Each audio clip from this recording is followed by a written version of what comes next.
Ok. Bueno, hoy es el último estudio de este pues gran estudio, porque nos tardamos quién sabe cuánto, como medio año. Pero un poquito más. Pero hoy es el último día de este estudio de las parábolas del Señor. ¿Y cuál parábola creen que es la que nos faltó?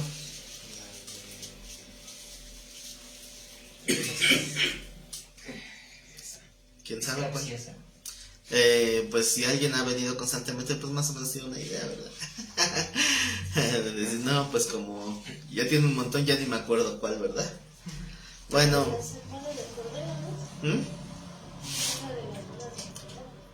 No, porque esa no es parábola, es metáfora. Vamos al texto de Mateo 18. La parábola que vamos a estudiar hoy es la de los dos deudores.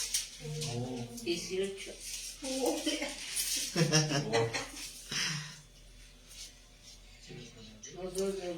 Los dos deudores.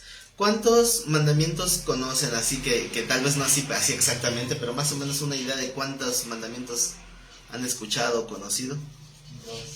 Dos. ¿Cuáles?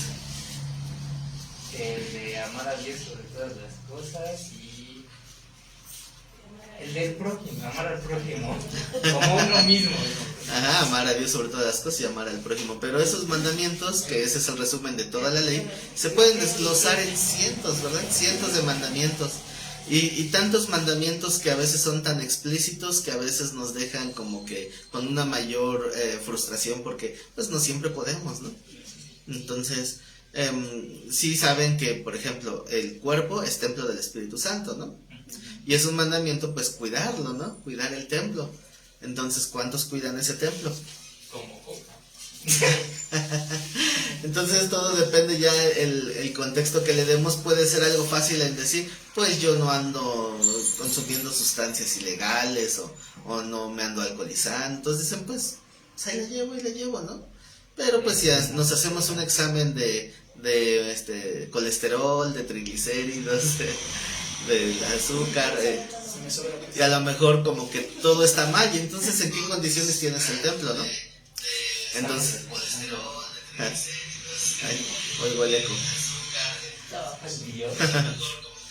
Bueno, entonces no es tan fácil luego cumplir el mandamiento, aunque parece que lo estamos cumpliendo. Cumplir el mandamiento de Dios puede ser fácil si no tienes esa concupiscencia o no has batallado con determinado pecado. Pero cuando algo te está costando trabajo, tal vez puedes decir, este mandamiento es más difícil. Hay mandamientos que son más difíciles para unas personas que para otros. Pero hay mandamientos que son más difíciles para todos. ¿Cuál creen que es el mandamiento más difícil que existe en toda la Biblia? Así. ¿Ah? Bueno, pero obedecer en qué, obedecer, ese es en todo. Considero que el de amar a tu enemigo, ¿no? El de amar al enemigo, ese es uno de los principales, y de ahí se desglosan varios, ¿no? Mandamientos, y precisamente por ahí va la línea del estudio de hoy. El que hemos estudiado, que el Señor nos advirtió que en esta vida habría tropiezos, ¿no? Habría problemas. El Señor advierte también, hay de aquel que ocasiona los tropiezos, porque Dios va a ser justo. El problema es que muchas veces no va a ser el problema que estemos nosotros ocasionándolo, espero, el problema, pero sí lo vamos a estar sufriendo, ¿verdad? Las malas decisiones de otros. Entonces, a veces nos preocupa tanto el sentir que somos víctimas de alguien más y no nos ponemos a pensar las veces que nosotros somos los victimarios, o sea, los que nosotros estamos afectando a otros. Pero yo soy bueno. Porque yo creo que todos deben de estar conscientes que todos dañamos a alguien más en algún momento, con o sin intención. A veces cuando nos hacen enojar y de repente se apaga el cerebro y se activa la boca, y soltamos palabras que después ya lo piensas y dices, en la torre la regué, ya herí el corazón de tal persona, ¿no? Y tal vez mi intención no era herirlo, pero lo hiciste. Entonces, el tener una comunión con el prójimo, todos esos mandamientos y pecados que van ligados a la comunión con el prójimo, son los que nos van a costar más trabajo. Porque el ser humano, por naturaleza caída, piensa primero en sí mismo. y uno se queja amargamente de todo lo que le hacen. Pero ¿por qué no le decimos al Señor todo lo que le hicimos a otros? Pues que lo hagan los pecadores, ¿yo por qué? Y a veces no nos damos cuenta que nosotros somos los que estamos causando daño. Para entender bien esta parábola de los dos deudores, que ese es el tema, de lo que debemos y no de lo que nos deben, vamos a nada más a darle un pequeño repaso al contexto, porque aquí el contexto está grandísimo, todo el capítulo 18, pero no se preocupen, no vamos a leer todo el capítulo, ¿no? Porque si no, pues desglosarlo todo eso nos va a llevar mucho rato. Leerlo no nos lleva mucho, explicarlo es lo que sí nos llevaría mucho. Y si de por sí que el día domingo me confundí que era martes, entonces yo dije terminamos a las 9. ¿Y cuál? Pues me aventé una hora más predicando. Terminábamos a las 8 y yo dije todavía tengo tiempo, y por eso yo según acabé bien puntualito a las 9, cuando en realidad me aventé una hora extra. Así que bueno, por lo menos espero que haya sido de edificación. Pero bueno, entonces vamos a leer el capítulo 18. Bueno, ¿cuál es el título que tienen al comienzo del capítulo 18? ¿Quién es el mayor? Esa discusión la tuvieron los discípulos un montonal de veces. No fue de una vez. Hasta incluso el Señor dice es necesario que vaya a Jerusalén y me maten. Y luego le empiezan, y cuando lo maten, ¿quién va a ser el mayor? O sea, los discípulos siempre andaban como que mostrando esa pequeña carnalidad. ¿Se acuerdan cuando los Boanerges, se acuerdan quiénes son, no? Juan y Jacobo, se acercan un día al Señor, bueno, y ni siquiera fueron ellos, mandaron a la mamá. Mandaron a su mamá que diga, mamá, hazme el paro. Habla con el maestro. Y entonces le dice el Señor a la mamá de ellos, ¿qué es lo que quieren tus hijos? ¿Qué es lo que quieren que haga? Fácil, que cuando vengas en tu reino, uno esté a tu izquierda y otro a tu derecha, que se entendía como eso, posiciones de autoridad cuando el reino ya está establecido. Era como si dijéramos, cuando seas el rey de este mundo, pon a uno de mis hijos como secretario de defensa y como el otro secretario de hacienda, ¿no? No sé. Algo así, ¿no? O sea, posiciones de autoridad. Y si leen ese texto con cuidado se darán cuenta que los demás discípulos no pasaron desapercibidos. Y todos se enojaron contra ellos dos. ¿Por qué? Por ventajosos. Nos están madrugando. Entonces, esta discusión de quién va a ser el mayor era muy frecuente, a cada rato los encontraba peleando. Cuando unimos los evangelios, ya saben que los evangelios nos dan diferentes perspectivas de una misma historia. Hay una parte donde nos habla de ese último día de Jesús en la última, lo que llamamos la última cena. Y vemos cómo el Señor les lava los pies. Pero cuando unimos los evangelios nos damos cuenta que ese lavado de pies vino a causa de que se repitió esta discusión de quién va a ser el mayor. Entonces el Señor ya, pues harto de repetirles una y otra vez, entonces ahora les predica, pero ya no con palabras, sino con un ejemplo. ¿Cuál es el ejemplo? Que él solito va, toma su bandejita y su agüita y se va a lavarle los pies a los discípulos. Entonces les dice, esto lo estoy haciendo para darles ejemplo. ¿Por qué? Porque dice, ¿cómo tú, dice Pedro, cómo tú siendo Señor y Maestro, me lavas los pies a mí? Dice, no me lavarás los pies jamás. ¿Qué le respondió el Señor? Si no te lavo, no tienes parte conmigo. Báñame, Señor, báñame. No, bájale. No es para tanto. Entonces, el que ya está lavado no necesita sino solamente lavarse pies y manos. Los pies y manos es un simbolismo de los pies, los lugares a donde vas, las manos, las obras que haces. ¿A qué se refería el Señor cuando dijo que ya está lavado? Nosotros hemos sido lavados por el sacrificio de Cristo.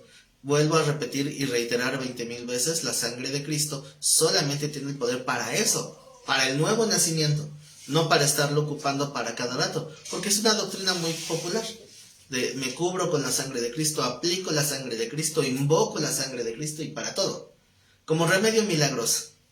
No se les ha ocurrido a los de allá de la palomita, ¿no? Porque si no después van a dar sus frasquitos, ¿no? También de la sangre, o no sé si ya lo hayan hecho.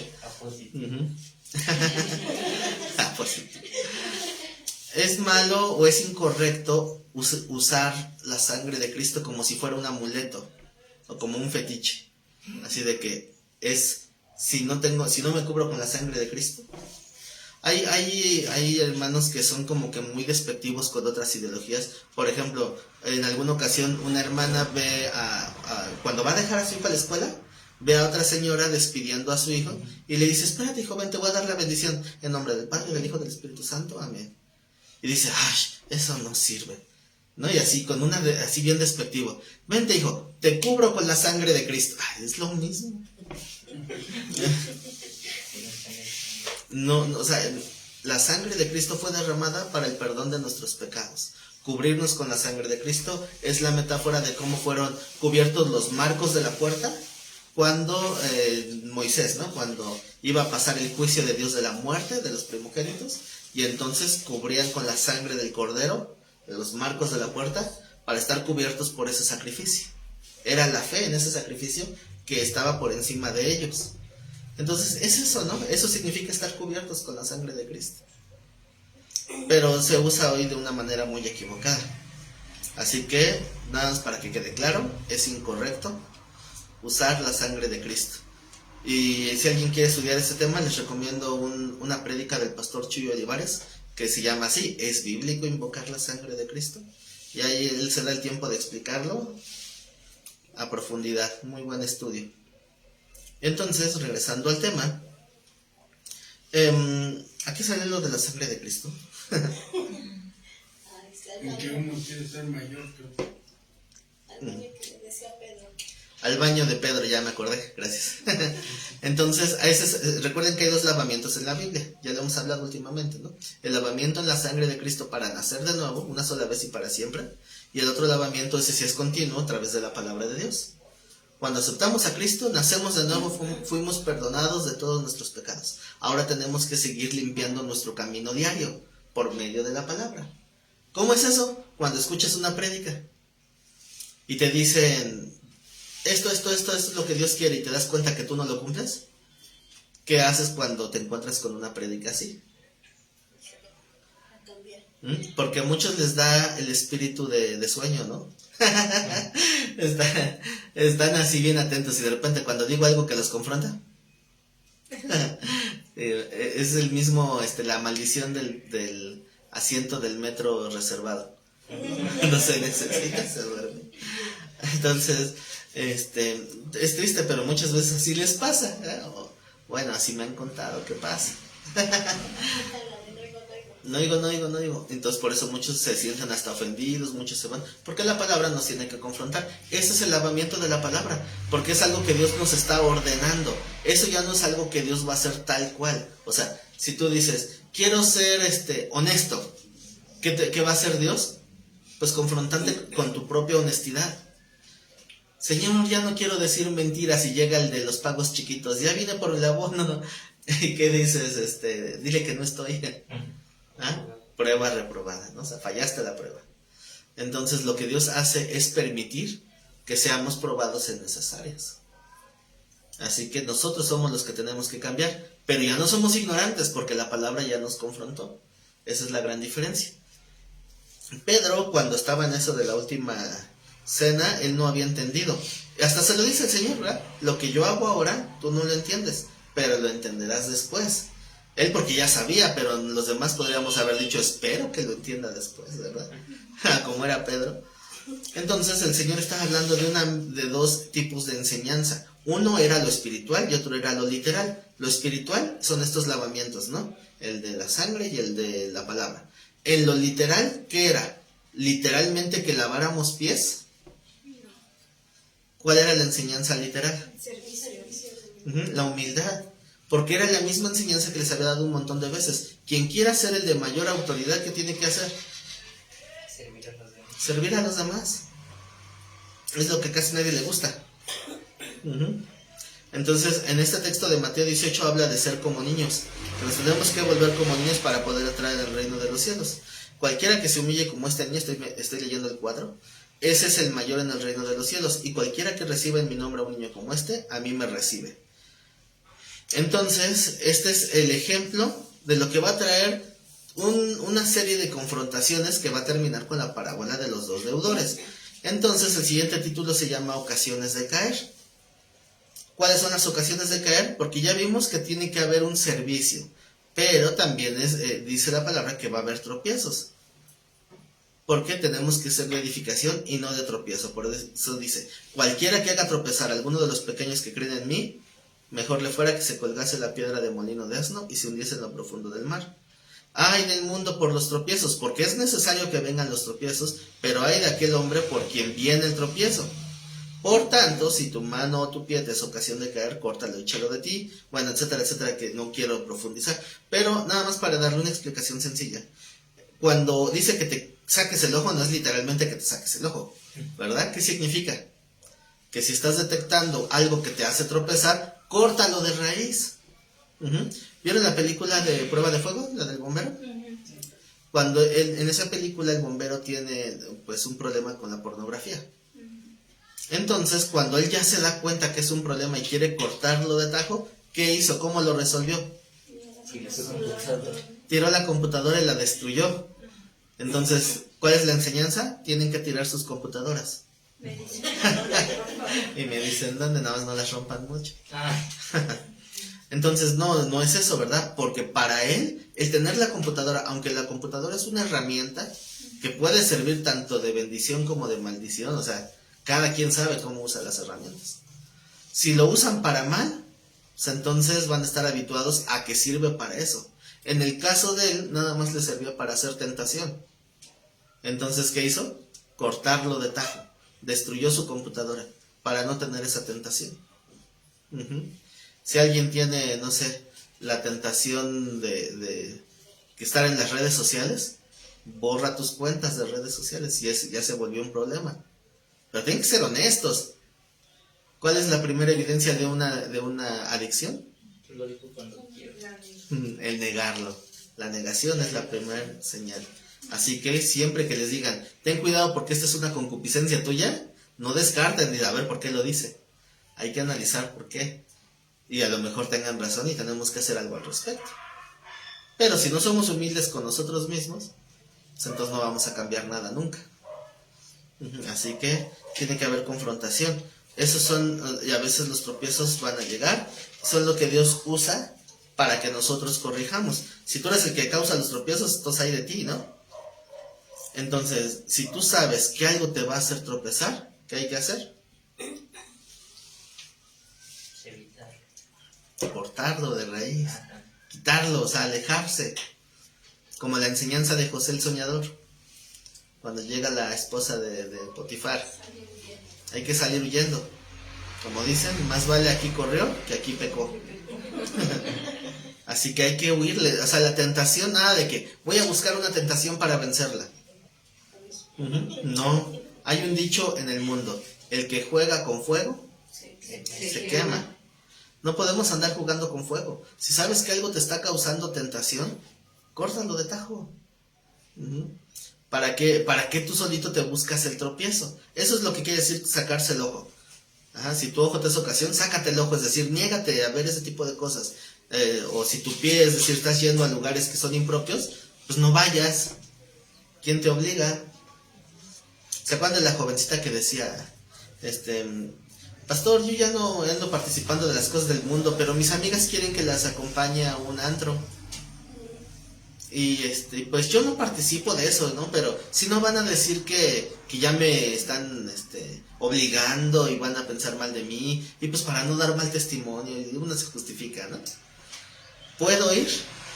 Entonces dice el pastor, pero pues, ¿no crees que es un lugar que no es muy prudente? No, pero yo no voy a participar de todo eso. Entonces le dice el pastor, imagínate que el Señor Jesús estuviera físicamente aquí ahorita con nosotros y te dijera, te voy a acompañar, ¿lo llevarías a ese lugar? Y dice, ay no, qué vergüenza, con todo lo que se ve ahí, drogas, alcohol, bueno, muchas cosas que no convienen. Claro que no lo llevaría ahí. Pues va contigo. Si ya naciste de nuevo, a donde quiera que vayas, Él va contigo. Entonces, ¿qué haces en esos lugares? Si sabes que es una tentación ir a esos lugares, pues obviamente hay que quitarse esa tentación, quitarlo de tajo, porque si empiezan a buscar tentaciones para vencerlas, a veces la tentación pues va a vencer.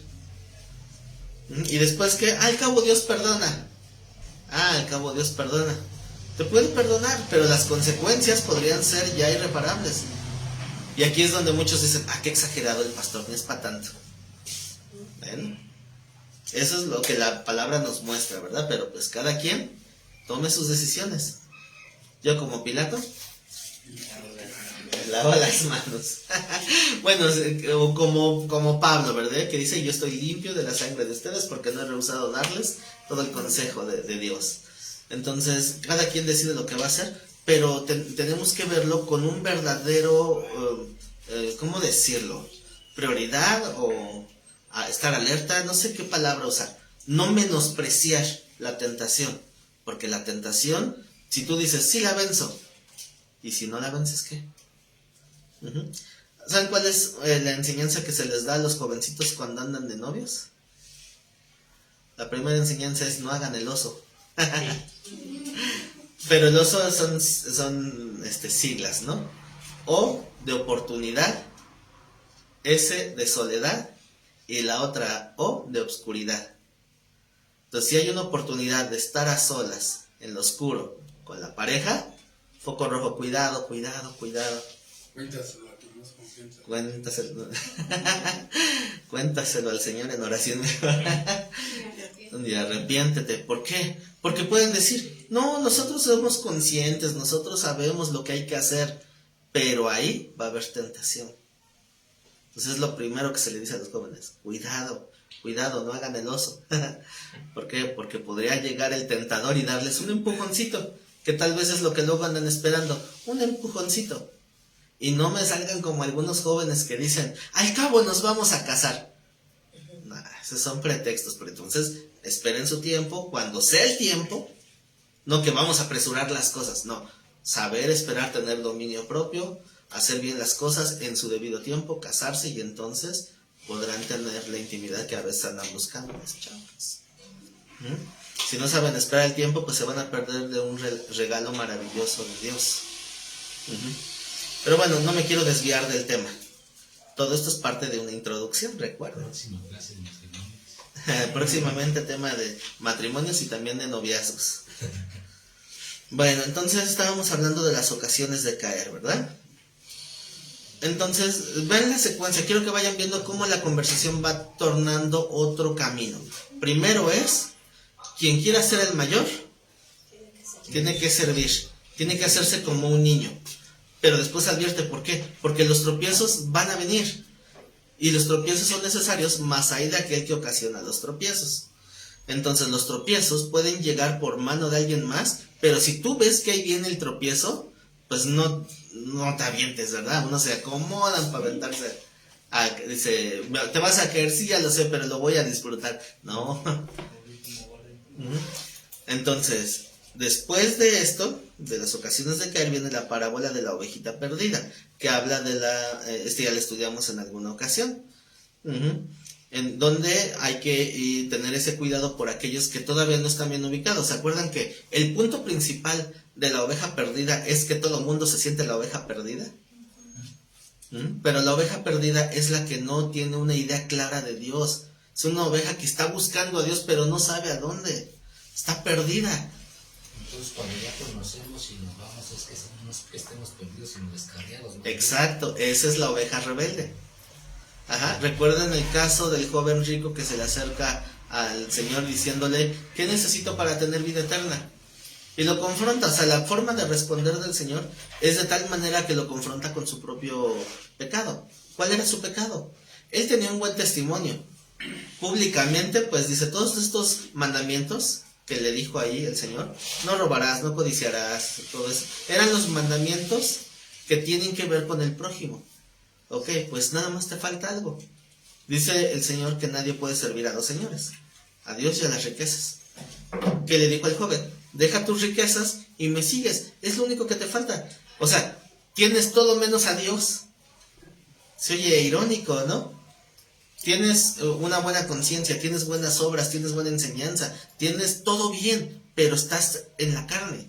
Necesitas dejar ese dinero porque al final de cuentas ahí está tu corazón. Deja el dinero y entonces me sigues. Obviamente esto no es para todos ese mandamiento, para aquellos que Dios sabe que tienen su corazón en el dinero. ¿Y qué hizo el joven rico? Se fue. Y entonces el Señor, ¿qué hizo? ¿Cuánto tiempo tardó en irlo a buscar? ¿Cuándo lo fue a buscar?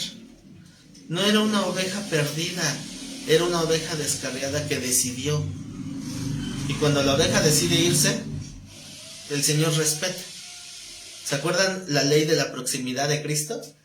Bueno, así le llamo yo. Es donde Santiago dice, acercaos a Dios y Él se acercará a vosotros.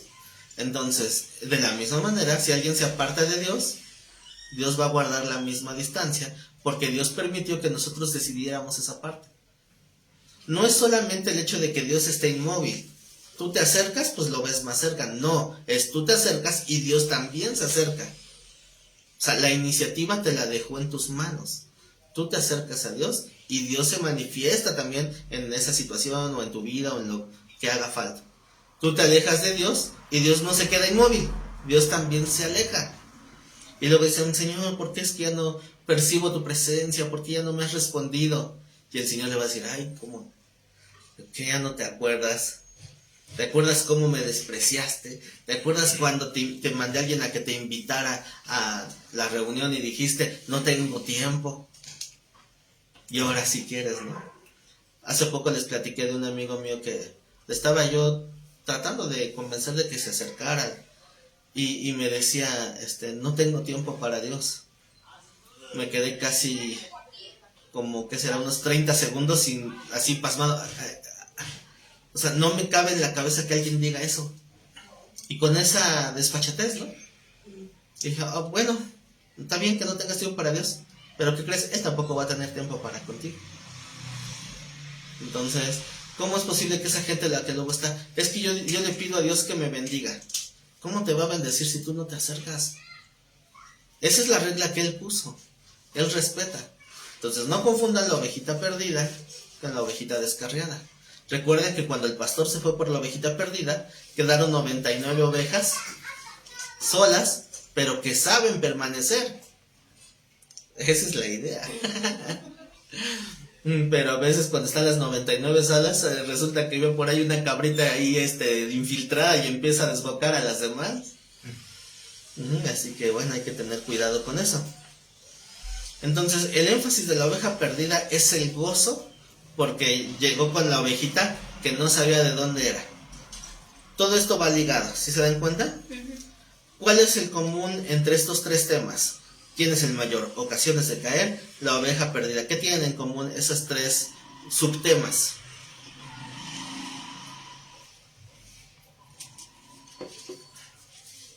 ¿No leen?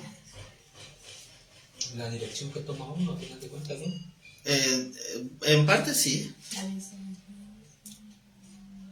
¿Cómo? La desobediencia. ¿La desobediencia? ¿También? Ajá. Porque, bueno, en quién es el mayor no hay tanto ahí desobediencia, sino más bien significa que va a haber tropiezos, como el caso que estábamos comentando de Juan y Jacobo, que estaban ahí peleando y entonces hacen tropezar a los otros discípulos porque se enojaron. Y, bueno, así, ¿no? Entonces, en todos lo que tienen en común son los tropiezos. Por eso es que después de quién será el mayor habla de los tropiezos. Porque el buscar que alguien esté por encima de otro va a causar tropiezos. Y después habla de la ovejita perdida. ¿Por qué? Porque tropieza. Entonces, aquí nos damos cuenta de algo. Aquí hay de dos en el andar cristiano. Alguien que va a hacer tropezar y alguien que va a ser el que se caiga. Como les decía al principio, siempre es bien fácil llegar y decir, míralo, papá Dios, míralo. Me quiere tirar, me quiere tirar. Y va a decir el Señor, ¿y tú a cuántos tiraste en el camino? Ese hacia dónde va. O sea, es a cómo se va armando una conversación del Señor Jesús a sus discípulos y lo está aterrizando, empezando por la necesidad de ser arriba que otros, que nada más van a hacer tropezar. Después empiezas a entrar en los tropiezos. Empieza a hablar de que muchos están perdidos por esos tropiezos. Y lo va centrando en el punto principal. Va a haber gente que va a hacer tropezar. Ten cuidado de que no seas tú. Y de hecho los tropiezos son muy sutiles, ¿no? Con lo que nos platicaba, lo comentaba usted, cuando Pedro le dice al Señor Jesús, ¿no? Que no le acontezca eso. Con algo que era una buena intención de Pedro, termina siendo una tentación. O algo tan sencillo como que de repente está uno en la iglesia y llega un hermano, es un ejemplo, llega un hermano y empieza, hermano, ¿cómo está? Buenas tardes, Dios le bendiga. Y ahí está saludando a todos. Y de repente ya va a empezar el culto. Y se te olvidó que al lado había otro hermano que se quedó así con la mano estirada. Ay, ¿qué le pasa a este hermano? Pues yo, ¿qué le hice? Tal vez otro ni cuenta se dio. Ya fue tropiezo. No, aquí no hay amor. Y si al que le pasó fue al pastor, menos lo perdonan. algo que lo repito siempre, o sea, hay algo que siempre repito, pero lo repito porque a mí me lo repiten, porque a mí me lo reprochan. Él no me saludó cuando me vio en la calle. Hermanos, si apenas los distingo ahorita.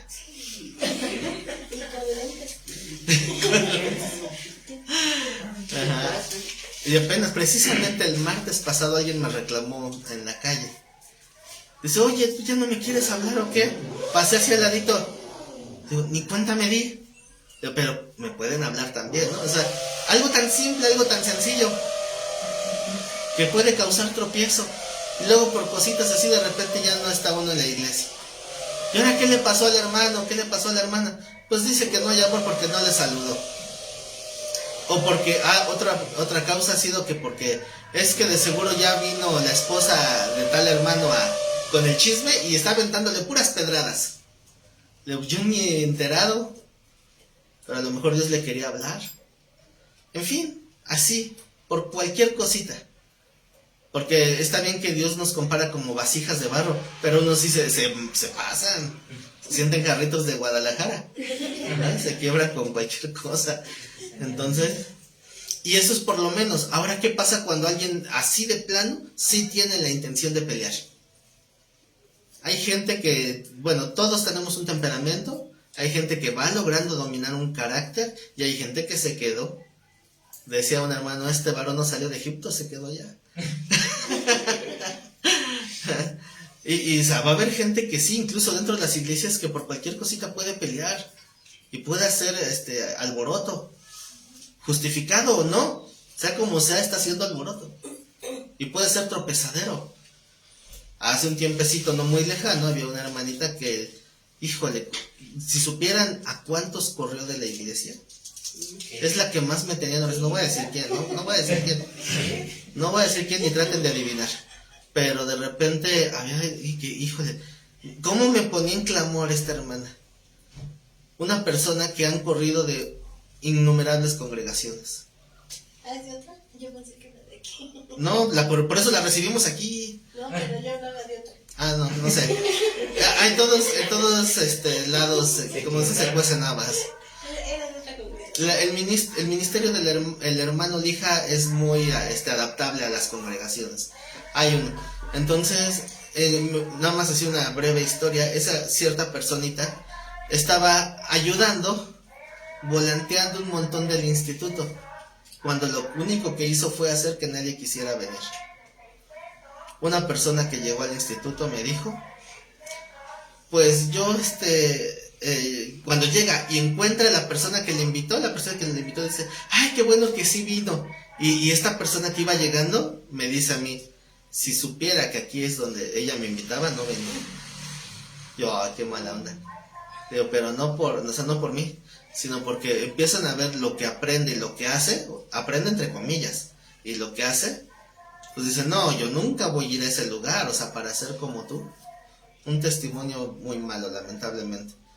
Y por más que se le exhortaba y se le decía, y me decían, córrela, y yo, no puedo, tenemos que estar con los brazos abiertos. Y con algunos hablé de la congregación y les dije, hermanos, oración y ayuno, porque es una ovejita que también es del Señor, el Señor también dio la vida por esta oveja, entonces también tenemos que amarle, el mandamiento también es para esta ovejita. Pero a veces es tan difícil, y sí, lamentablemente sí hizo que muchos no vinieran, o sea, se fueran, corrió a algunos, y es increíble cómo alguien puede tener tanto talento para pulir cristianos. Y bueno, al final pues ya Dios ya intervino ahí, pero pues bueno. En fin, es triste, ¿no? Porque hay gente así que en apariencia quiere estar bien en las cosas de Dios, pero en la práctica no están dispuestos a cambiar, no están dispuestos a aceptar la exhortación, porque siempre sienten que son los que están bien. Ujú. Es que todo depende también de la doctrina que uno adquiera, ¿no, pastor?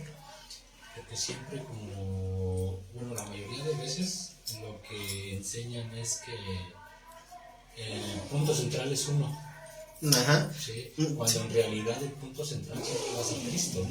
Esa es la gran diferencia en la doctrina. Vamos a ver si la hermana o el hermano, o a ver quién me cae bien, a ver quién me saluda. Vas a aprender a alimentarte, a crecer, ¿no? Y ese es el punto central, ¿no? Bueno, a mí principalmente, por decirlo a mis hermanos, era lo que siempre nos enseñaban, ¿no? O sea, el blanco perfecto es Cristo. Tú no te fijes en los demás. Ujú. Ya veo que luego me callan sin hablar, pastor. Y Sí. tengo que venir a aprender. Hay que defenderse. Dice. Es que, como dice el proverbio 425.321, Dios los crea Y ellos y ellos se juntan. Entonces la gente que le gusta ese tipo de mensajes humanistas es el humanismo, donde el ser humano es el centro del mensaje. Entonces la Biblia no es humanista, la Biblia es cristocéntrica. Todo el mensaje va alrededor de Cristo y de cómo somos nosotros los que tenemos que acercarnos a Él, porque Él ya dio la iniciativa. Al venir a la cruz, Él ya hizo lo que tenía que hacer. Y al final de cuentas, el hecho de ser cristianos, de nombrarnos cristianos o seguidores de Cristo, quiere decir que también vamos a seguir sus pasos, y seguir sus pasos es también, pues así que sacrificarnos, ¿no? Y padecer más que nada, ¿no? Y es lo que menos queremos, padecer. Pues sí, pero es parte, o sea, hay gente que cuando ve cualquier problema, cualquier obstáculo, pues dice, pues me voy, buscando un lugar donde estén a gusto. Y pues la Biblia no nos manda a buscar un lugar donde estar, o sea, meramente a gusto como tal, sino donde ser alimentados, donde recibir palabra, no donde me van a consecuentar mi manera de ser. Porque dicen, es que así me hizo Dios. No es cierto, así te hiciste tú, no le eches la culpa a Dios. Sí. Dios lo que quiere es que nosotros regresemos a ese diseño original, lo que Él decía, la imagen y semejanza de Él, eso es a lo que tenemos que regresar. El espíritu ya el Señor nos lo restaura a la hora del nuevo nacimiento. El alma es lo que tenemos que transformar nosotros. Si no transformamos nuestro entendimiento, nunca nos vamos a acercar a la imagen de Cristo. Tiene que haber dominio propio. ¿Cómo se adquiere el dominio propio? A través de las pruebas. A través de pruebas, a través de luchas. Entonces, ¿cómo va a poner Dios prueba? Él no tienta a nadie, ¿verdad? ¿Qué va a hacer? Va a permitir que alguien que sea bueno para eso se acerque a tu vida. Sí. Y a veces va a ser un hermanito de la iglesia. Y no empiecen a buscar así a ver quién. No. Todos en algún momento servimos de lija para alguien más. Todos. Entonces el énfasis está en cómo debemos, dice el título ahí, el del versículo 15, cómo se debe de perdonar al hermano. Ay, espero que no se oiga la grabación mucho ese taladro. Aquí los vecinos están haciendo ahí no sé qué. No, se pone el micrófono mejor. Sí, porque cuando me pongo el micrófono y alguien habla ya, no escuchan nada. Lo que pasa es que hoy no vino la moto, por eso le tocó hablar. Pues no viene el de la moto y por eso ahora con el taladro. Ay, bueno, estamos orando para que Dios nos dé un auditorio con antirruidos y bueno, también hay que estar en oración, ¿verdad? Nos adaptamos a lo que tenemos. Así que entonces, ¿se acuerdan cuando el Señor le dice, los discípulos le dicen al Señor, aumentanos la fe? ¿Sí se acuerdan cuál fue la causa? Sin creatividad, por el demonio que... No, pero no fue en ese contexto. ¿Cuál? Cuando le dicen los discípulos, Señor, aumentanos la fe, no fue en lo del enchamucado. ¿Se acuerdan? Ya no se acuerdan, ¿verdad? De ese texto. Esa lección no vino. ¿Ese día no estaba?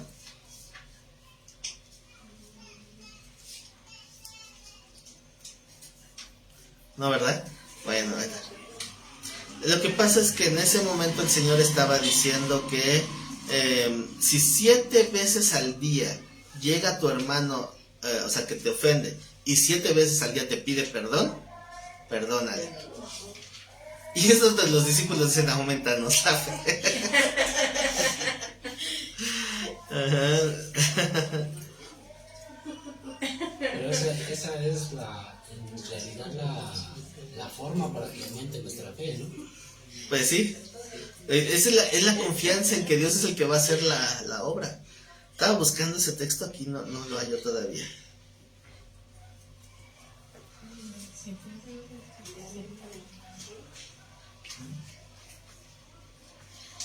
Estaba buscando el texto, pero... A ver, déjenme ver. Creo que ya lo encontré.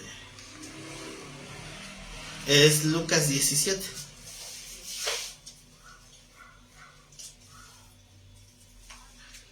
Vean, Lucas 17. 1. ¿Ya lo encontraron? Sí. Dijo Jesús a sus discípulos: imposible es que no vengan tropiezos. Es el tema que estamos ahorita viendo, ¿no? Mas hay de aquel por quien vienen. Mejor le fuera que se atase la piedra de molino y se arrojas en el mar, que hacer tropezar a uno de estos pequeñitos. Mirad por vosotros mismos. Si tu hermano pecare contra ti, repréndele, y si se arrepiente, perdónale. Aquí viene el texto, fíjense. Y si 7 veces al día, no a la semana, no al mes, al día, pecare contra ti, y 7 veces al día volviere a ti diciendo: me arrepiento, perdónale. ¿Qué dijeron los discípulos? Aumentanos la fe. ¿Ve? Ni siquiera dijeron esto cuando estaban con el enchamucado. ¿Por qué? Porque esto es más difícil que una liberación. En la liberación tú solamente descansas en Cristo y que lo saque fuera el demonio. Pero que sea 7 veces al día, 7 veces al día. Es alguien que diario. Recuerden que el 7 no es literal en sí mismo. Es un simbolismo de que toda la vida te va a estar dando lata. Te está perfeccionando. ¿Cómo? Te está dando oportunidades para demostrar que eres cristiano. Le darían gracias a Dios porque les mande esa oportunidad de demostrar su fe. Ya no nos aumente la fe. Ya no nos aumente la poquita que tengo. Con eso estoy bien. Bueno, pero si nosotros se supone que estamos buscando llegar a la estatura de Cristo, solamente hay una forma: a través de ser confrontados con pruebas. Entonces, volvemos a los dos aspectos. Por una parte, es necesario que haya tropiezos. Mas hay de aquel que los ocasiona. Ese es el otro punto. El que los ocasiona va a tener su reprensión de parte del Señor. Entonces, es cuidar estos dos aspectos. Y se me hace muy curioso que los discípulos usaran esta frase en este contexto. O sea, dice: ¿tengo que perdonar a alguien que me está ofendiendo 7 veces al día y siempre lo tengo que perdonar? No, pues así no le entro. Está difícil, ¿no? Vamos a regresar a Mateo. Mateo 18:6. No, ya vamos más adelante, ¿verdad? Mateo 18:15, perdón. Dice Mateo 18:15: por tanto, si tu hermano peca contra ti, ve y repréndele estando tú y él solos, y si te oyere, has ganado a tu hermano. Mas si no te oyere, toma aún contigo a 1 o 2, para que en boca de 2 o 3 testigos conste toda palabra. Si no los oyere a ellos, dilo a la iglesia, y si no oyere a la iglesia, tenle por gentil y publicano. De cierto os digo que todo lo que atéis en la tierra será atado en el cielo, y todo lo que desatéis en la tierra será desatado en el cielo. Otra vez os digo que si 2 de vosotros se pusieren de acuerdo en la tierra acerca de cualquier cosa que pidieran, les será hecho por mi Padre que está en los cielos. Porque donde están 2 o 3 congregados en mi nombre, allí estoy yo en medio de ellos. Aquí hacemos una pausa, porque aquí hay algo que es sorprendente, y no digo sorprendente por el hecho de la palabra de Dios, sorprendente por la terrible interpretación que se le ha dado en el 99% de iglesias. Aquí dice oración en común. ¿Oración en común? Es interesante que de estos versículos, específicamente de los versículos 18, 19 y 20, 3 versículos sacan 3 doctrinas. ¿Cómo es posible que haya 3 doctrinas de 3 versículos que son continuos y las 3 doctrinas son diferentes? Es un terrible problema de interpretación, y que pues ya que estamos aquí vamos a aprovechar para aclarar. El 18 dice: de cierto os digo que todo lo que atéis en la tierra será atado en el cielo, y todo lo que desatéis en la tierra será desatado en el cielo. Ya se va a tardar la camarera. Te ato. Yo creo que el Señor me está aumentando la fe. Me molesta que... No me molesta que pase, que trabaje, que Dios la bendiga. Pero ¿por qué tiene que pasar ahorita que estoy hablando? Bueno. ¿Por qué no pasó a las 5? ¿Mm? ¿Por qué no pasó a las 5? Pues sí, ¿verdad? Vamos a poner el horario de pasar. Sí, es que dice, es que ya me di cuenta que en ese horario están ahí reunidos. Hay más gente, dice, puedo vender más. Puedo vender más. Entonces, si dice la palabra todo, ¿no? Todo lo que atares. Sí. Y todo es todo. ¿Qué podemos atar? Pues vamos a atar demonios, porque ahí dice que todo. ¿Sí o no? Yo esa doctrina, ¿no? ¿Qué atamos? Demonios. Es que los demonios en realidad no se atan, ¿no? Se desata. Se desatan. Se desatan. ¿Pero quién los desata? se desechan, ¿no? ¿Se desechan? Se echan fuera. Se expulsan. Se expulsan. Esa es la doctrina. Expulsar a los demonios, echarlos fuera. En ningún lugar dice que ates a ningún demonio. Y es que si lo atan más al alma. Porque incluso el mismo Jesús los ató, ¿no? Diciendo que era ¿cuántos eran? O sea, él es el que por medio de la autoridad que le dio a sus discípulos los limitó. O sea, él fue quien los ató. Pero en ese sentido, de que al darnos la autoridad ya están limitados. Recuerden que Satanás pues, es un ser muy poderoso. Entonces, él tiene el poder para acabar con nuestra vida. Lo que no tiene es el permiso. Dios no le da permiso. ¿Por qué hacen todo ese show los demonios? De descoyuntar los huesos, de echar espumas. Para intimidar. Porque lo único que pueden hacer es intentar arrebatar esa fe. O sea, ¿cómo? A través de sembrar duda.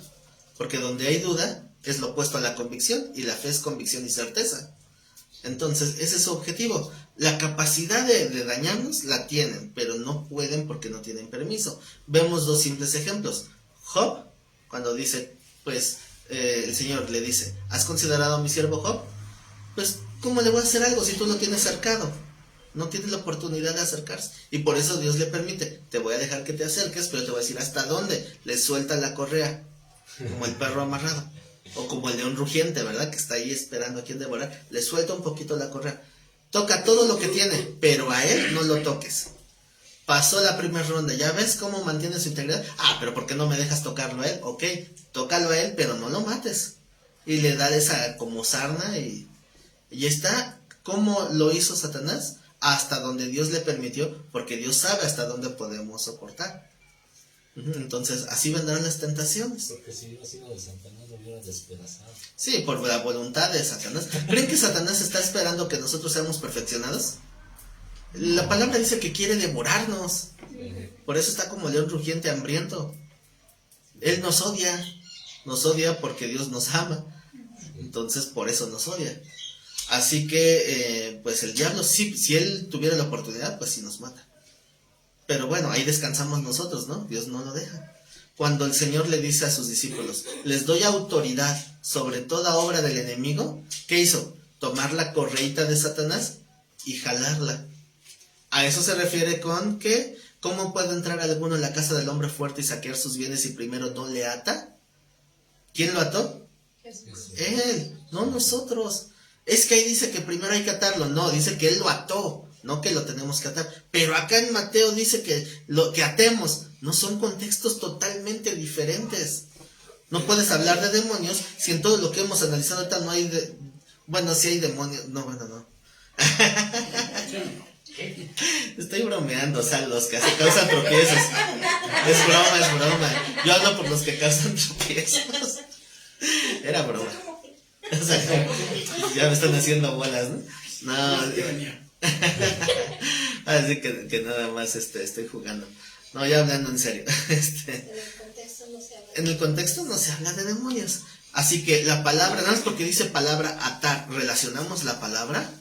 No, es como, o sea, hay palabras que tenemos tan encasilladas que pensamos que solo tienen un solo contexto. Como la palabra salvación. Cuando leemos en la Biblia salvación, lo primero que nos llega a la mente es cero infierno y acceso al paraíso. Eso es salvación, según el concepto general. Pero, ¿qué tal si yo uso la frase de que pues iba pasando por la calle, pasó un carro y casi me mata, pero me salvé. Y alguien me dice, pues, ¿que no era salvo? ¿Que no es obvio que son dos contextos diferentes, aunque la palabra es la misma? Sí. Así es lo mismo. Atar significa limitar, o significa sujetar a algo o a alguien. Pero aquí no está hablando de demonios. Entonces les decía, ¿qué atamos? Demonios. ¿Qué desatamos? No, pues el demonio no, ¿verdad? Bendiciones, desatamos bendiciones. Y muchos oran así. Y desatamos bendiciones sobre tu vida y bla, bla, bla. Pero eso no lo dice aquí. ¿Qué es mejor, desatar las bendiciones o arrebatarlas? Uy, no. Mejor el que se arrepienta. No, la iglesia está en una condición tan deplorable que a veces escuchamos oraciones que están muy mal ubicadas, ¿no? Sí. Entonces, no, ni arrebatamos bendiciones ni las desatamos. Según Deuteronomio 28, las bendiciones son una consecuencia directa de nuestra obediencia. Y ya. Sí. No tienes ni para qué decirle al Señor, dame esta bendición. No, sé obediente. Buscar primeramente el reino de los cielos y todo lo demás vendrá. Todo vendrá por añadidura. Y si queremos ser muy explícitos, Deuteronomio 28 ahí lo dice. Dice, estas bendiciones te alcanzarán. Y yo dice, o sea, como me va a alcanzar como cuando tienes el dinero suficiente y sí me alcanza. No, pero ya después cuando lo estudié más a fondo decía, no, te van a alcanzar de que no importa dónde te escondas, van a llegar hasta donde estás. O sea, no hay manera de rehuirle. Como decía Abraham, a lo mejor no ha llegado la bendición porque yo tengo que ayudarle a Dios y ya saben la historia de Ismael, ¿no? No, entonces no es así. Quiere decir, las bendiciones van a llegar aunque le corras, aunque te escondas. Tú estás obedeciendo y no hay manera de que no llegue. Eso es lo que quiere decir. Pero así son las bendiciones, consecuencia. No es algo que desates, ni que arrebates. ¿Quién las tiene atadas? El diablo. No. Decía un joven, le decía al pastor, ¿no? Pastor, ¿me puede explicar quién desata al diablo? ¿Cómo que quién? Si es que mi pastor, era otro pastor diferente, ¿no? En un congreso le dice, es que mi pastor todos los domingos lo ata y el lunes ya anda desatado. ¿Quién carambas lo desató? La Biblia no dice en ningún momento que atemos a ningún demonio. Solamente hay dos referencias de ataduras de demonios. Uno es el que ya expliqué, el de que cómo puede entrar alguno en la casa del hombre fuerte y saquear sus bienes si primero no le ata. Ya aclaramos que es Cristo quien lo limitó. En ese contexto se refería a que Jesús hizo una liberación y entonces decían que era por culpa de Belcebú. Entonces el Señor les reprende, lo del pecado imperdonable, ya se lo saben. Entonces les dice que esta no se los voy a perdonar ni en este siglo ni en el venidero. ¿Por qué? ¿Cómo puede entrar alguno en la casa del hombre fuerte? ¿Quién es el hombre fuerte? Ahí sí es Satanás. ¿Cuál es su casa? Este mundo. ¿Cuál es esa posesión que hay que rescatar? Pues esas almas que se entregaron. Hay que rescatarlas. Entonces lo ató. Y si yo por el dedo de Dios echo fuera a los demonios es porque el reino ya se acercó. O sea, el contexto, ¿verdad?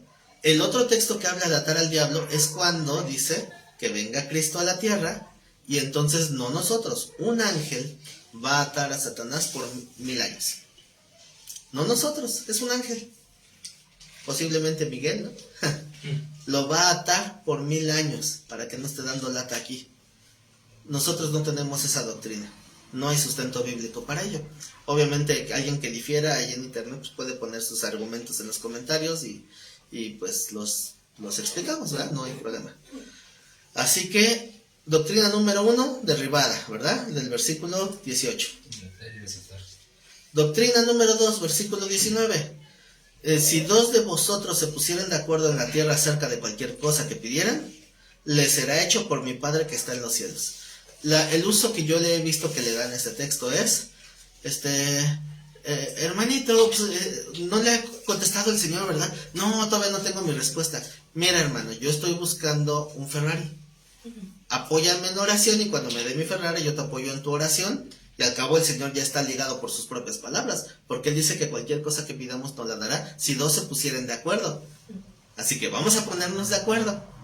Y también de ahí sacan que por eso hay que unirnos en oración. Si con 2 que se ponen de acuerdo el Señor va a hacer caso, ahora si toda la congregación se pone de acuerdo, no, pues ya lo hicimos. A ver, ¿cuál es tu petición? Yo tengo cuál es la mía y oramos por las peticiones. ¿No está también totalmente descontextualizado? Si 2 se pusieran de acuerdo en la tierra, ¿acerca de qué dice? Acerca de Cualquier cosa. Acerca de cualquier cosa, ahí está, cualquier cosa. Yo quiero mi Ferrari. Bueno, $1,000,000. Me pongo accesible. No soy exigente. Bueno, $1,000,000. Dice que cualquier cosa, ¿no dice? Sí. ¿Cualquier cosa es cualquier cosa? En apariencia sí, pero en realidad no, porque cada palabra tiene un contexto. Es como cuando vino el decreto del censo del tiempo del nacimiento de Jesús, ¿se acuerdan? Que se decreta que todo el mundo fuera empadronado, así está escrito, ¿no? Todo el mundo, o sea, los aztecas también, ¿no? Y los ingleses, los españoles, los franceses también. No, es una expresión retórica. Todo el mundo es todos los que está de su reino, conforme a su entorno de su reino. Es una expresión. Entonces, todas las palabras se tienen que interpretar en su contexto inmediato, no sacarlos así. Entonces, bueno, yo creo que es bastante obvio que no es porque se pongan de acuerdo y Dios les va a dar lo que se les dé su gana, ¿verdad? ¿O sí? No. A ver, digan la verdad, ¿alguna vez lo hicieron?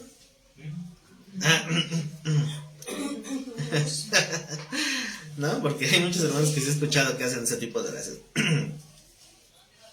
Hasta ayunábamos, ¿verdad? Nos juntábamos. Nos sentábamos en la oración y ayuno. ¿Sí? A la misma hora, ¿verdad? Sí.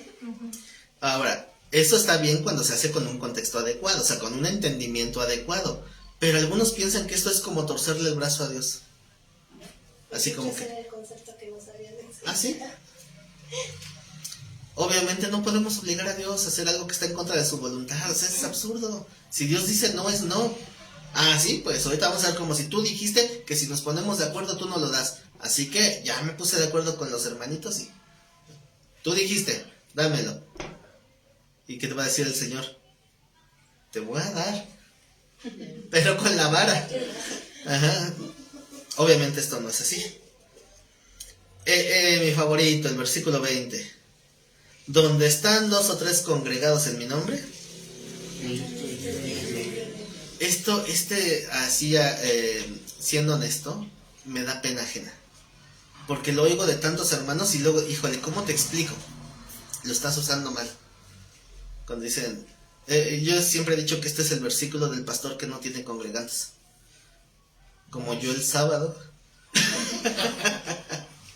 Y ahí estoy bien preparado, bien feliz y de repente... Ah, si de repente llega alguno, bueno, dice la palabra que donde están 2 o 3, pues ya está el Señor aquí en medio. Y lo he escuchado de pastores que dicen eso, cuando alguien llega dicen, bueno, al cabo dice la palabra, ¿no? Lo he escuchado de hermanos que dicen, bueno, pues vamos a orar, pero pues ya somos 2, bueno, el Señor dice que está ahí en medio de nosotros, descontextualizado completamente. Porque una vez le pregunté a un pastor, oiga pastor, entonces significa que si está uno solo, entonces ahí no está Dios. Si estoy desamparado, si estoy en un lugar desértico, si por alguna razón, no sé, no hay nadie a mi lado, ¿ya no va a estar Dios conmigo? Y se queda pensando, pues sí, por fin, no que tiene que haber 2. Y fíjense la respuesta que me dieron. Bueno, es que dice 2 o 3 porque pues, el Padre, el Hijo y el Espíritu Santo. Ay, no me digas cosas. De la manga se sacan esas respuestas. Obviamente eso no puede ser así. Si lo descontextualizamos, pues parece que dijera eso. ¿Quieres que se manifieste? Porque esa es otra respuesta. Bueno, no es que no esté, es que no se manifiesta. ¿Y por qué a veces está toda la congregación reunida alabando a Dios de corazón y no hay una manifestación notoria, o sea, física? A veces sí, a veces Dios nos concede esos regalitos, ¿no? Es así como ese ambiente espiritual, ese aroma como a campo, a flores. O sea, hay manifestaciones que Dios nos permite, pero no siempre. O sea que nadie está, o sea, no hay ni siquiera 2. ¿Qué es Sodoma o qué? ¿No hay ni siquiera 2? No lo creo, o sea, yo creo que hay gente en la iglesia que sí está en un mismo sentir, en un mismo espíritu. ¿Por qué no hay una manifestación? Porque ese texto tampoco significa esa explicación. Ay, entonces imagínense que nos dan 3 versículos continuos con 3 doctrinas diferentes. ¿Cuáles son las 3? Bueno, la regla fundamental de la hermenéutica. La Biblia se interpreta a sí misma o la Biblia es su propio intérprete. Es decir, toda la Biblia tiene que sustentar sus propios principios, obviamente. Ahora, esa es la regla fundamental. ¿Cuál es la primera regla? Tiene que haber un contexto. Un contexto inmediato.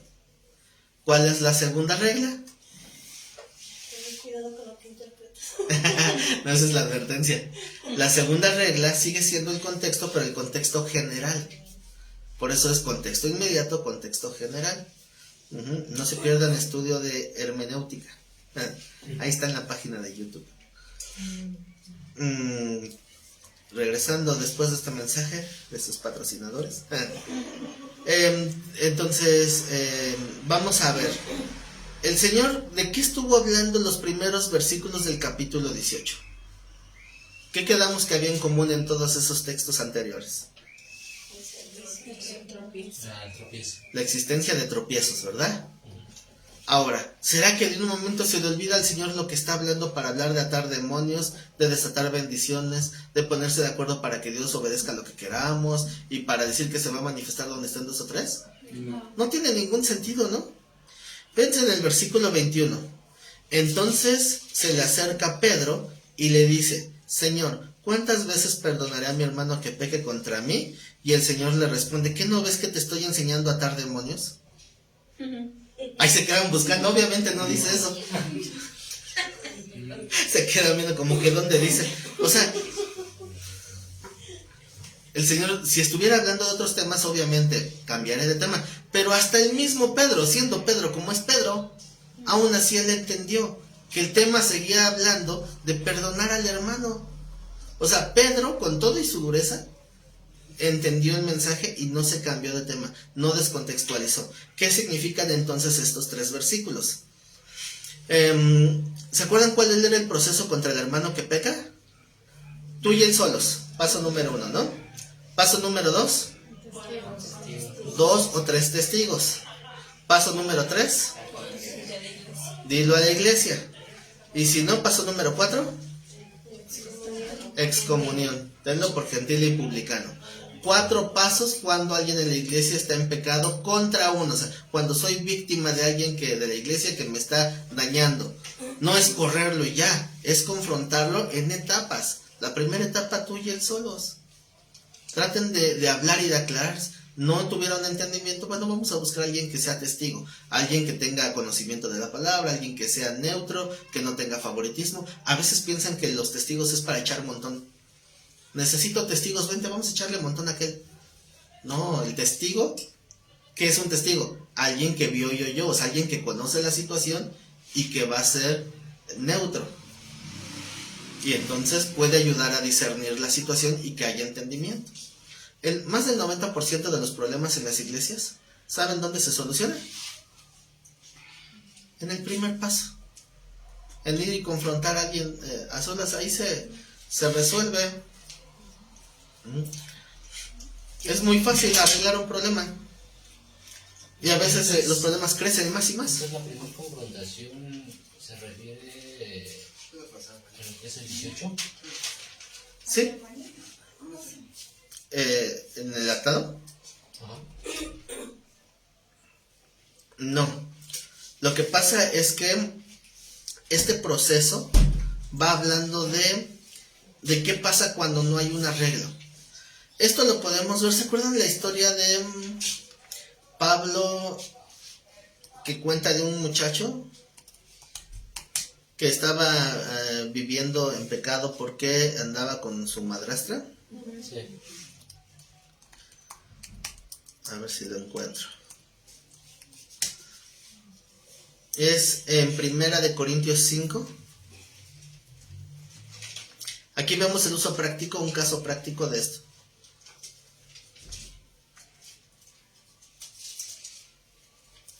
Primera de Corintios 5, ¿ya está? 5.1. El título que dice en la versión Reina Valera es Un caso de inmoralidad juzgado.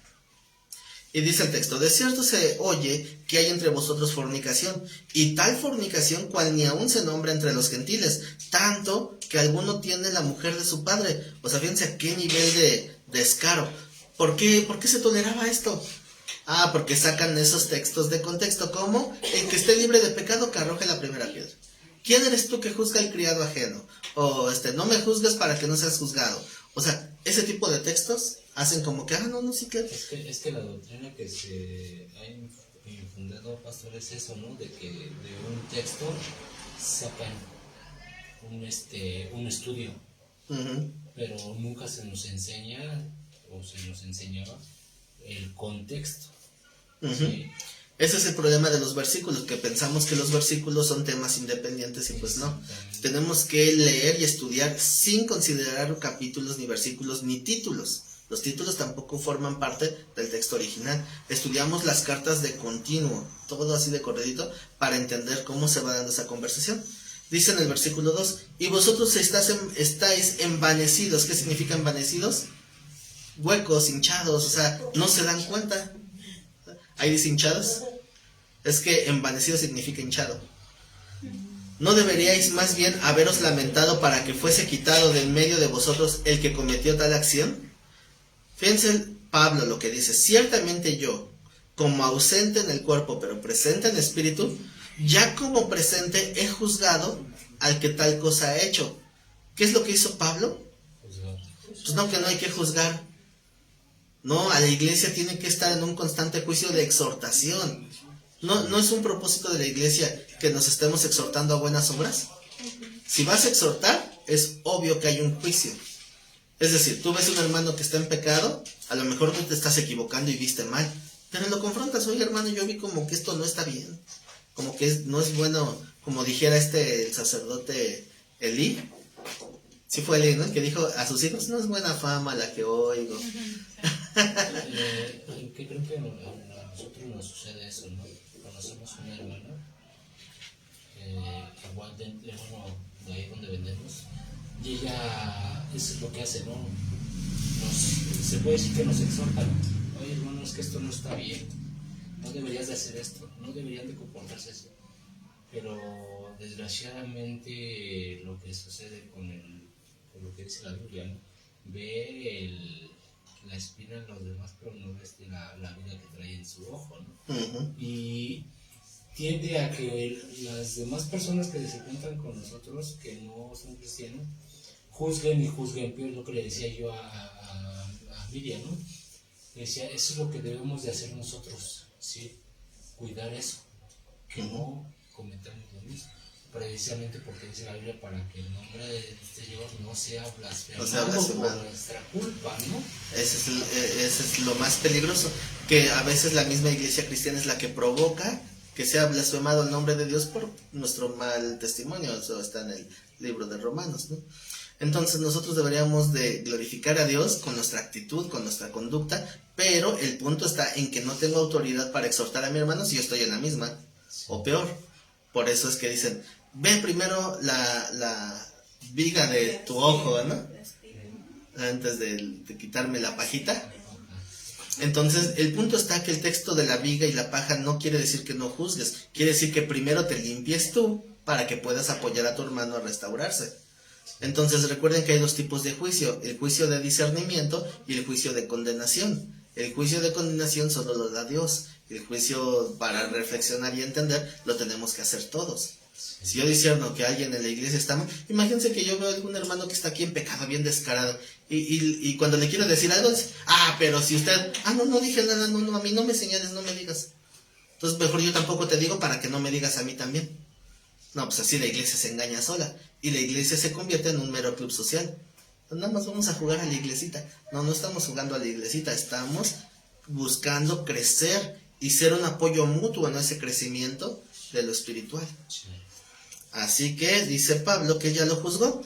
En el versículo 4 dice: en el nombre de nuestro Señor Jesucristo, reunidos vosotros y mi espíritu con el poder de nuestro Señor Jesucristo, el tal sea entregado. Esto sí está fuerte, ¿no? Sea entregado a Satanás para destrucción de la carne, a fin de que el espíritu sea salvo en el día del Señor. No es buena vuestra jactancia, ¿no sabéis que un poco de levadura leuda toda la masa? Pero bueno, hasta ahí le paramos con este ejemplo, porque está diciendo que se ha entregado a Satanás. Esto es la excomunión, esto es tenerle por gentil y publicano. Aquí tenemos el ejemplo práctico. Hay que exhortarlo, y si no hace caso, hay que excomulgarlo, para que Satanás se los zarandee. Ya después, más adelante, resulta que este joven sí se arrepiente. Llega a Satanás y se los zarandea bien y bonito. Entonces ya llega, déjenme entrar, y la iglesia, no, el apóstol dijo que no, que te entregamos a Satanás, así que vete. Y Pablo le dice, ay hermanos, les dije que para que se arrepintiera, ya se arrepintió, recíbanlo, esa era la idea, que se arrepintiera. No, pues si no, imagínate que Cristo te haga así a ti, que te saque por no cambiar, por no arrepentir. Y cuando te arrepientes te diga el Señor, no, ya no. No, Dios es misericordioso y nos da oportunidad, ¿no? Sí. Entonces, regresando al texto ¿de qué? Mateo 18. Mateo 18, ajá. Recordemos el proceso. A solas, y si no con testigos, y si no ante la iglesia, y si no hace caso a la iglesia, tiene por gentil y publicano. Entonces vean cómo empieza el versículo 18. De cierto os digo que todo lo que atéis en la tierra. A ver, atar en la tierra. ¿Cuál es el contexto entonces? ¿De qué tema estamos hablando? De cómo tratar al que peca, ¿no? Sí. Así dice el título, ¿no? Entonces, ¿quién es el que ata y qué es lo que ata? En el caso de Pablo, ¿quién ató a quién? Pablo y la iglesia ataron El que estaba en pecado. al joven que andaba en pecado. ¿De qué manera lo ataron? Entregándolo a Satanás. Y Satanás bien obediente a Pablo, ¿no? Ay, el apóstol Pablo me mandó, ahí voy. No. ¿Qué es lo que pasa ahí? De todo lo que ates en la tierra, estamos hablando de disciplinar al que peca. Dice, será atado en el cielo. Es cuando Dios dice, ok, yo avalo esta decisión de la iglesia y yo mando a Satanás para que se los zarandee. Se puede decir, porque también es una doctrina, o se puede decir que es en ese procedimiento se le retira la cobertura. ¿Sí? Por eso dice, se ha entregado a Satanás. No quiere decir que dejemos de orar por él. Oramos para que el trato de Satanás sea efectivo, aunque tal vez le duela, pero pues ni modo. Pero que se arrepienta, oramos para que Dios le toque su corazón. Entonces pasa ahí como también que fue en las lamentaciones, ¿no? Que dice que Dios apartó la vista de su pueblo, ¿no? Entonces en eso es lo que sucede. Así es dejarlo desprotegido. Eso es lo que hace que la iglesia a veces sea muy confiada. Bueno, pues Dios está conmigo, Dios me cuida. Muchos se confían a eso. Y si Dios te da la espalda, eso es lo verdaderamente aterrador. Eso es lo que tenía miedo el Señor Jesús en Getsemaní. El Señor Jesús no le tenía miedo a la muerte, no le tenía miedo al martirio, no le tenía miedo al sacrificio en sí. A lo que tenía miedo es estar desamparado del Padre. ¿Por qué creen que les dijo el Señor a los discípulos? No vayan a cumplir la gran comisión todavía, porque van a estar así temerosos. Recibirán poder para ser mártires. ¿Cuándo? Cuando tengan esa comunión. El Señor Jesús, espero no hacer los bolas, el Señor Jesús antes de ser entregado decía, me van a llevar a juicio y me verán solo, pero jamás estoy solo, porque el Padre está conmigo. Cuando lo están juzgando, Él dice, yo tengo poder para llamar ahorita a los ángeles, y vienen y me librarían de tu mano, le dice a Pilatos. Entonces dice, yo estoy aquí porque yo lo decidí, no porque tú me estés obligando. Porque dice, porque yo soy de un reino que no es de aquí. Si yo quiero, ahorita mando traer mis legiones y a ver quién puede más. Entonces, el Señor no tenía miedo a nada de eso. Tenía miedo a estar desamparado, lo cual vino a ser ese canje. Eso es lo más importante del sacrificio de Cristo. Él quedó desamparado del Padre para que todos nosotros jamás estemos desamparados. A menos que eres desobediente y te manden con Satanás. Así que vamos. Entonces, sí van viendo cómo va cuadrando el sentido de lo que ates en la tierra será atado en el cielo, porque estamos hablando de disciplinar a un hermano y Dios lo respalda desde el cielo. Y lo que desates en la tierra, es decir, cuando se acabó la disciplina, cuando ya se corrigió, es desatado, quitado de esa atadura para que pueda regresar a la comunión de la iglesia, y Dios lo respalda. Dios le regresa esa cobertura. Fíjense cómo empieza el versículo 19. ¿Cuáles son las dos primeras palabras del versículo 19? Otra vez. Más claro ni el agua. Está diciendo, te estoy repitiendo lo mismo. Estas dos palabritas, otra vez, significa, te voy a decir lo mismo con otras palabras. Ajá. Otra vez os digo, que si dos de vosotros se pusieran de acuerdo, ¿cuántos testigos tenía que haber? Dos o tres. Entonces, estos 2 o 3 testigos tienen que ver, estos 2 o 3 que se ponen de acuerdo, son esos testigos. Ese es el contexto. ¿Y para qué se están poniendo de acuerdo? Para atarlo. Para atarlo, para disciplinarlo. Es decir, a ver, vamos a hablar entre los líderes. ¿Qué disciplina merece el hermanito que ya se quedó dormido?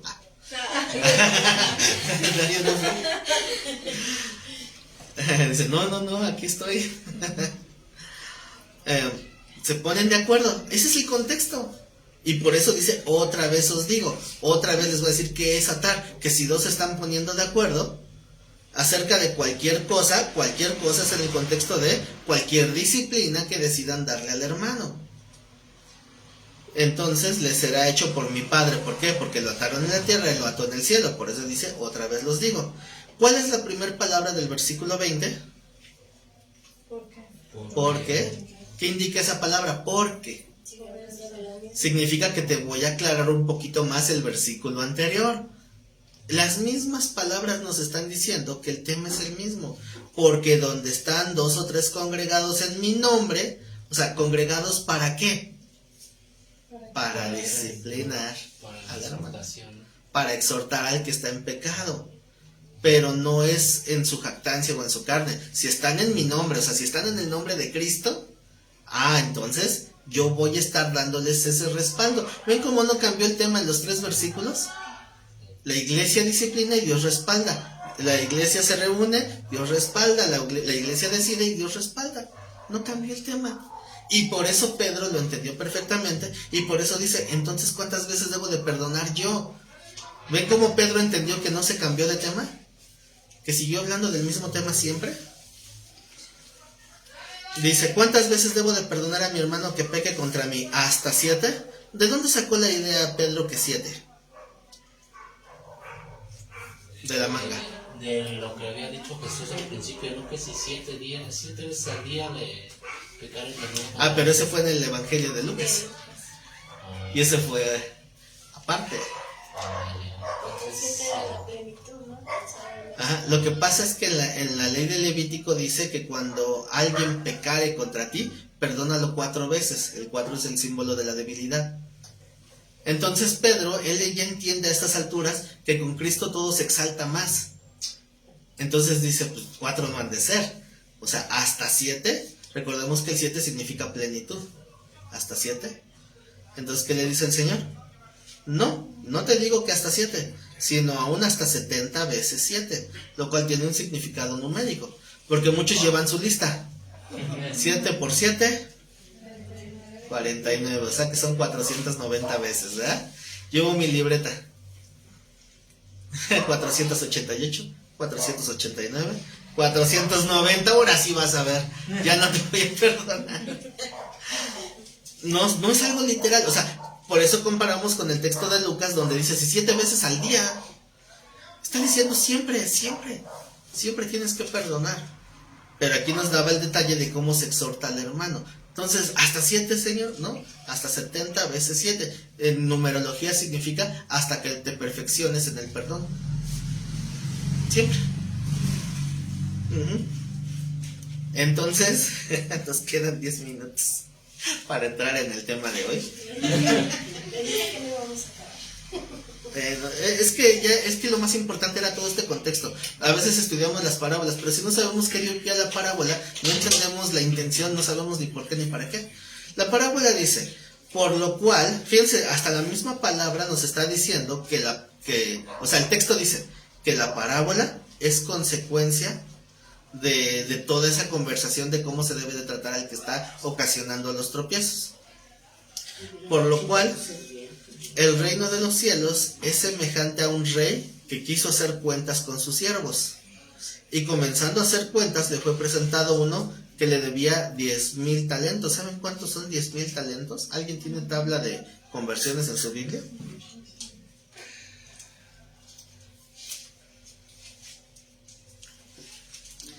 ¿A cuánto equivale el talento? A ver, búsquele ahí. Talentos, 6,000 dracmas. ¿Cuánto? Dice 6,000 dracmas. 6,000 dracmas. ¿No tiene la equivalencia en peso en plata? O algo así, luego le pone. 21,600 gramos de plata. 21,000, o sea, 21 kilos de plata. Eso es uno, ¿no? Eso es el talento, ¿no? Ajá. Ahora imagínense 10,000 talentos. Sí, pero... El punto es que esta es una cantidad impagable. Esto no se puede pagar ni en una vida. Es imposible. La pregunta es, ¿cómo carambas llegó a deber tanto? ¿Qué tuvo que hacer para deber tanto? A este, como no pudo pagar, ordenó su señor venderle, y a su mujer, a sus hijos, y todo lo que tenía para que se le pagase la deuda. Antiguamente, cuando había deuda, la manera de cobrarse era a través de vender a la familia, o por lo menos de disminuir la deuda. De estar bajando la deuda a través de todo lo que tuviera. Y va a decir la esposa y los hijos, ¿qué culpa tienen? ¿No? Bueno, dice, a este, como no pudo pagar, ordenó su señor venderle, y a su madre, a sus hijos, y todo lo que tenía para que le pagase la deuda. Entonces aquel siervo, postrado, le suplicaba diciendo, Señor, ten paciencia conmigo, y yo te lo pagaré todo.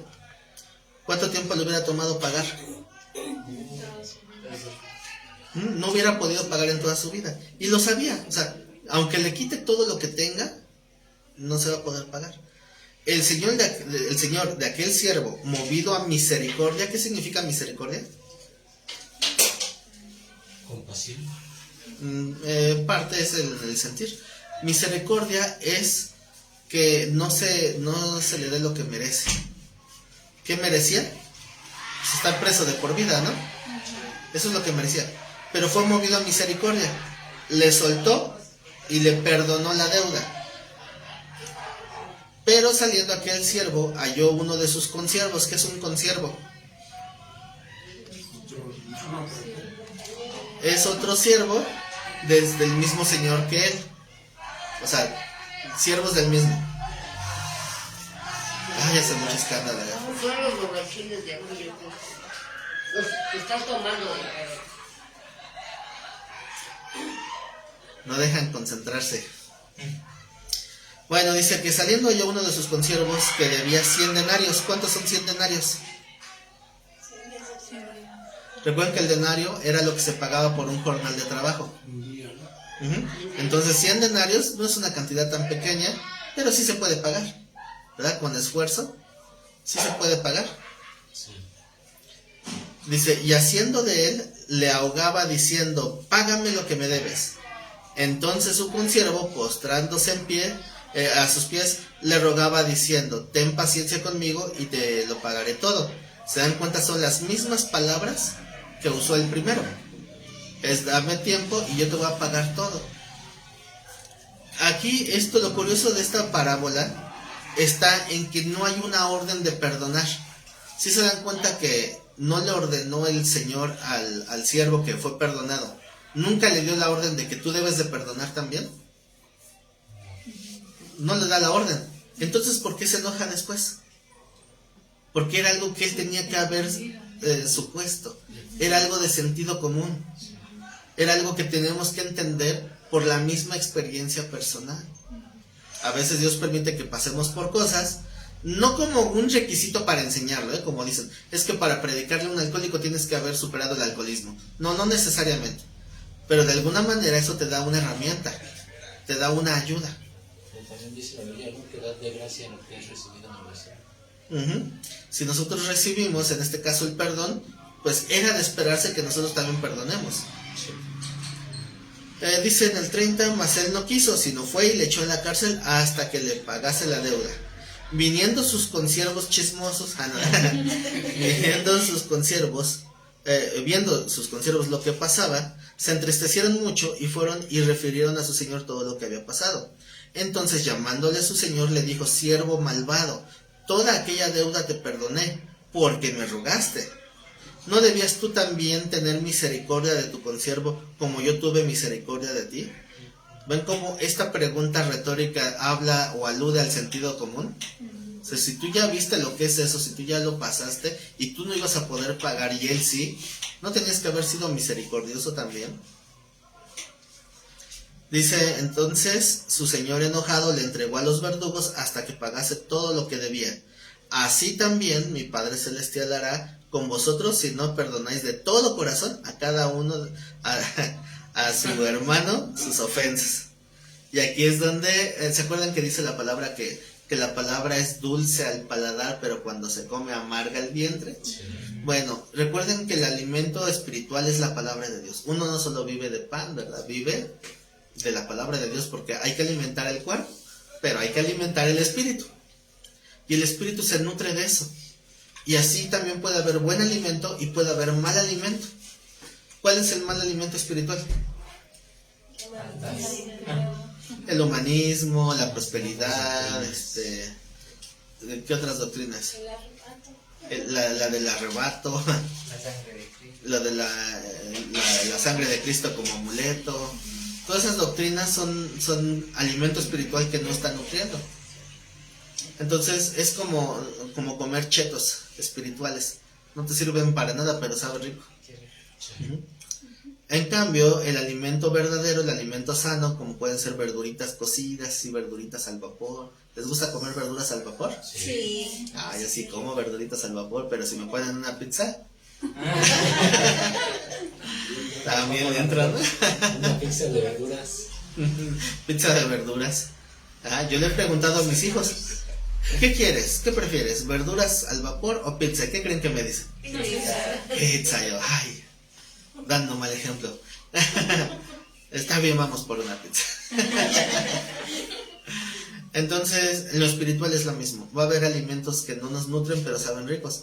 Va a haber alimentos que tal vez no sepan tan ricos, pero nos hacen bien. Y este es uno de esos alimentos.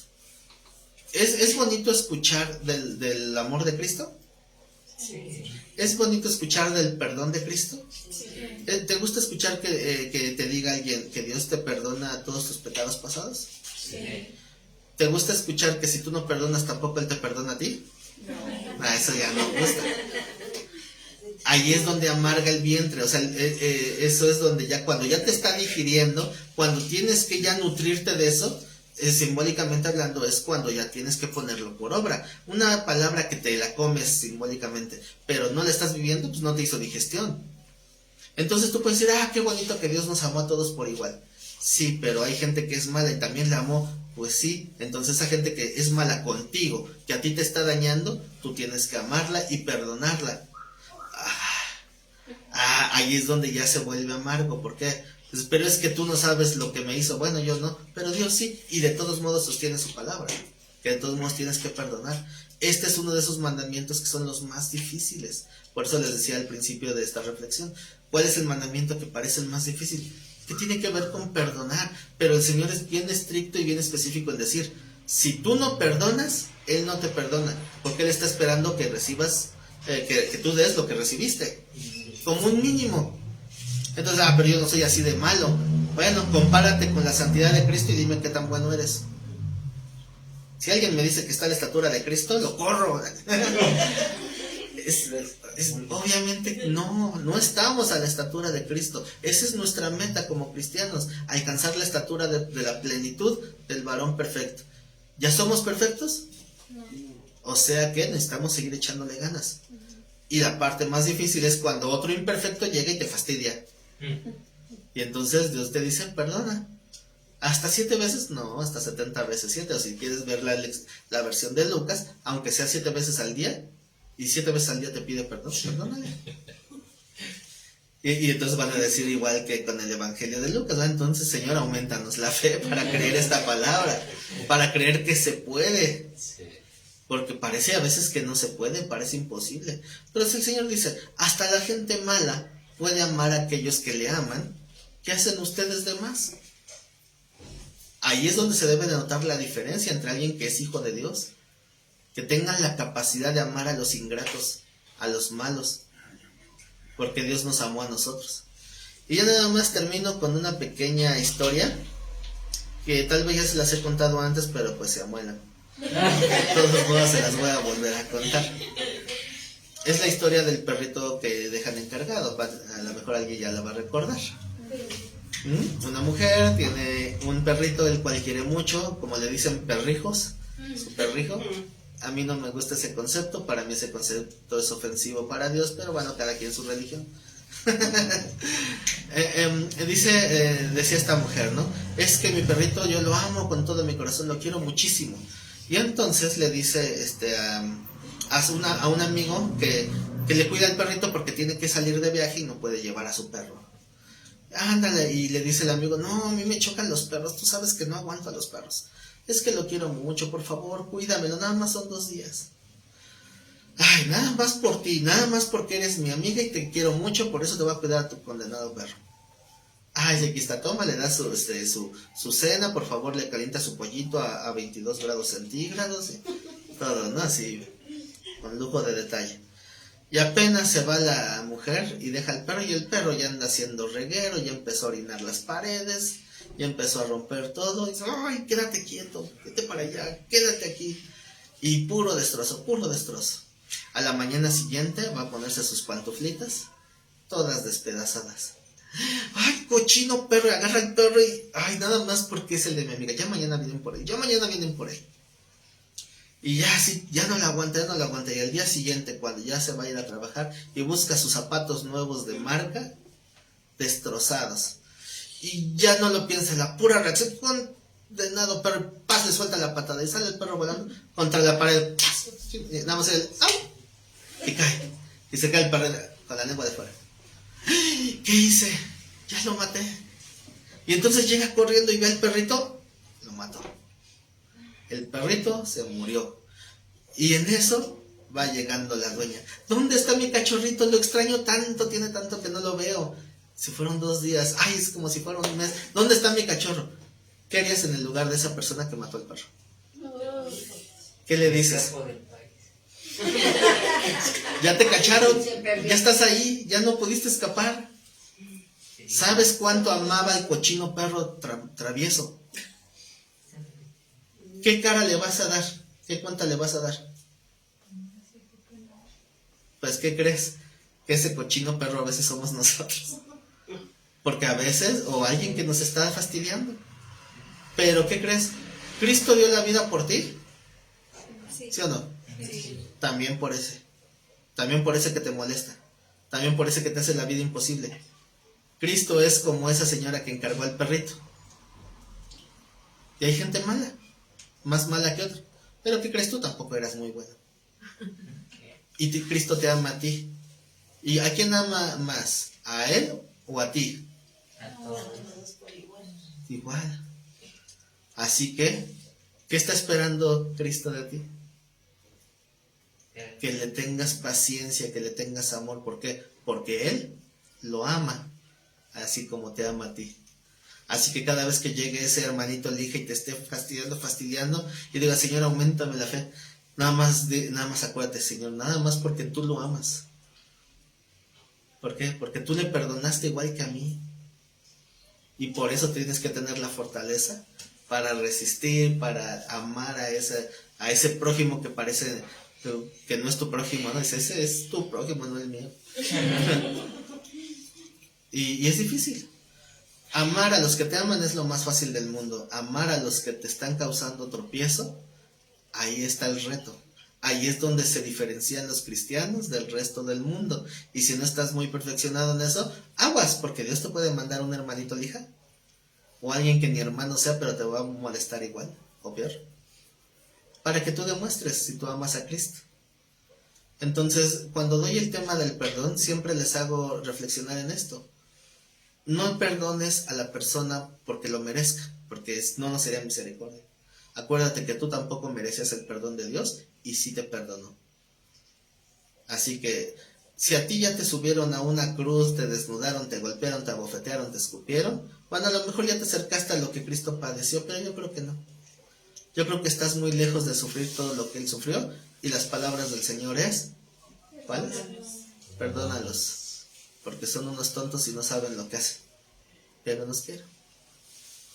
Y ahí está el amor de Cristo reflejado. ¿Y qué espera el Señor? Quiero que mis hijos tengan ese mismo tipo de amor, a ese mismo nivel. Por eso yo creo que cuando Dios se llevó a Esteban, fue porque él ya estaba muy cerca por lo menos. ¿Se acuerdan cuál fue la última oración de Esteban?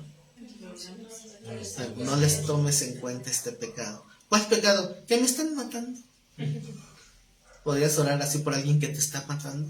¿Literal? Que te estén asesinando y que te diga, Señor, perdona, no le tomes en cuenta este pecado. Ahí está la meta. Cuando puedan llegar a ser honestos y entregados, como dice el texto, de todo corazón, a perdonar hacia el enemigo, entonces ya puedes decir que te acercaste a la estatura de Cristo. Mientras no, hay que echarle ganas. Ese es el sentido de la parábola de los dos deudores.